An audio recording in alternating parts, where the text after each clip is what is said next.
Hello everyone and welcome back to the Great Book of Grudges. My name is Nathan and we're back with some more Warhammer 3 news. Once again, Creative Assembly have released what they're calling the faction mechanics for another legendary lord. This is of course more the faction effects and the lord effects, but we should still discuss this as many people have been curious about the lords, and today we're going to talk about Korgarth Plaguefather. Let's start off first with the faction effects. So we start off with growth plus 10, which is pretty simple, rather interesting in all honesty considering that the only growth buildings you have are your capital buildings for your settlements. That's pretty much it. Everything else is based on the whole cycle thing, but then again, plus 10 is always quite useful as it does help a little bit to just get your settlements upgraded a little faster. Secondly, we have recruitment cost minus 35% for Nurglings, which, of course, yeah, another thing that makes sense because he's kind of heavily focused on Nurglings in lore. He shoots them, he experiments on them. It's a great reduction, but Nurglings are pretty much the baseline unit. They're, I'm assuming, tier 0, so it's kind of weird that something so cheap, it's kind of like, imagine minus 35% of Skaven slaves. Whereas here we have a better bonus, which is recruitment health plus 40% for Nurgling units.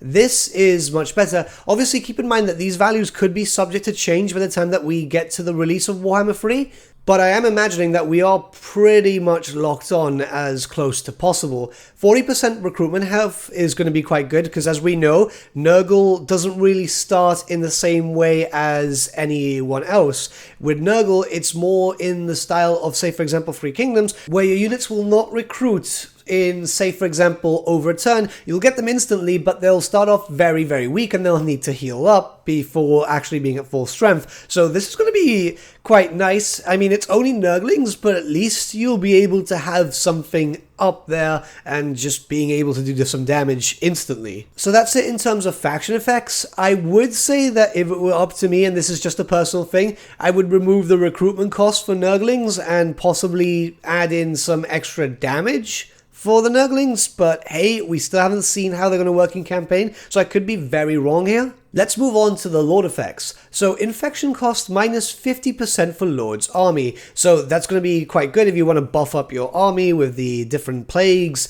This is going to be quite interesting as we obviously don't know too much about it yet. We've been given a little bit of a brief in a blog and that's pretty much it. I'm imagining that Creative Assembly want to keep things a little bit quiet until eventual previews, which does make a lot of sense. Now, Nurgle corruption plus 2 local province, that works. They'll be giving off natural corruption anyway because, you know, it's a demon faction, but extra corruption is going to be quite useful, especially with the whole great game thing.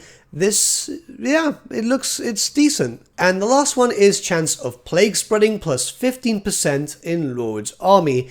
It's pretty good. Now, what really confuses me is like, well, this is expected from a grand majority of different Nurgle characters that we're expecting in the future as DLC. Like, for example, Festus the Leech Lord will likely have something like this too, I'm imagining, or in a different sense. We're going to have to wait and see, obviously, and I don't want to think about DLC just now, but, you know, when you think of something or you see something here, it's like, oh, this could also work here. But other than that, everything looks great, and I've honestly just noticed that the faction's actually called Poxmakers of Nurgle, unless this has been confirmed before and I'm totally blind. But again, this is something that's only given out on the Total War Discord, so I wanted to make a video to let you guys know, and let me know what you guys think. I think that his effects are okay, but they could be a little bit better.